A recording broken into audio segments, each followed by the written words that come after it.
A state child care subsidy program was on the brink of ending until Governor Tony Evers found $170 million in federal money to keep it running for another year and a half. But those payments now are half of what they used to be. News 8 Now's Allison Fergit joins us now with the problems that continue to plague both providers and parents.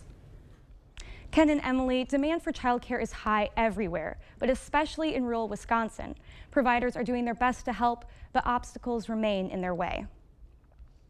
For many kids, their child care center is their home away from home. But for many rural Wisconsin families, finding a center is an uphill battle. When we first had my son, we didn't have any child care, so for a while I was out of work. For Emily Cecil and her family, childcare was an expensive option, but something they desperately needed. It's just very hard financially to find daycare because we couldn't afford for me not to work, but we couldn't afford for him to be in daycare full time when I did work. We had my mother-in-law drive 2 hours one way to watch him a couple days a week. Cecil says her son was 2.5 before he started daycare. When we found Learning Wagon, that checked off all of our boxes. Cecil was able to get a part-time spot at one of Rockland, Wisconsin's 2 child care centers. We know expensive it is to have child care, so we're trying to be affordable but also be high quality for families as well.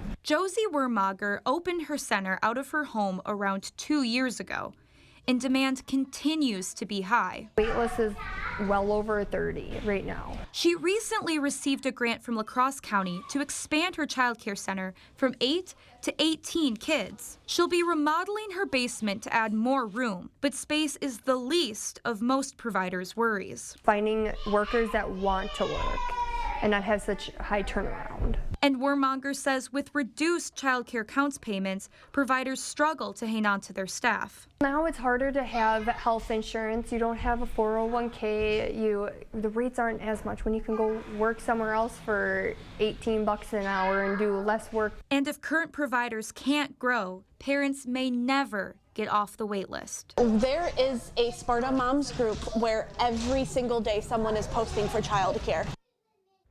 Wermager is planning to host a fundraiser so her center can start working on their expansion plans sooner rather than later.